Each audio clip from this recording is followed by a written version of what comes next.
Hello, I'm Mike Hayes, and I'd like to welcome you to our series on improvisation. Today we ask the question, what is improvisation? And I'd like to start this session by discussing what improvisation isn't. So improvisation isn't playing scales or arpeggios or licks or tricks. See, improvisation is something we do every day. We improvise our way through the day. We improvise our way through our conversations.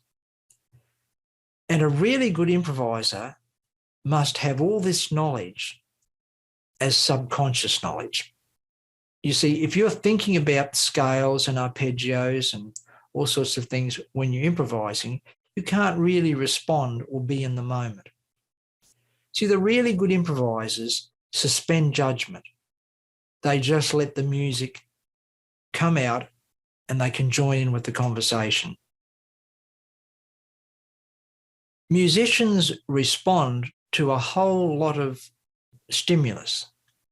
The tempo, the key of the song, the musicians they're playing with, how they feel about the music they're playing with, the lighting, the temperature, and a whole lot of other factors. And this all affects the way they play. You can study a transcription and you'll notice there's scales and arpeggios and familiar phrases in the transcription. The transcription will tell you what the player played, but it can never tell you why they played it. And now I'd like to play a track that I think will give you a real world experience of this process of reacting and responding to what the other musicians around you are playing. This is a track that features my brother, Brian Hayes, playing flute and myself on guitar. Now, there's a couple of key points here. We hadn't played together for the past 20 years. We were playing for a podcast, so we just hit play and record, and the only discussion was we'll play something in C. And just before we started playing, I said, I'll do the introduction. Now, that was the only conversation we had. Everything else is done just as you see it. There was no retakes and there's no editing.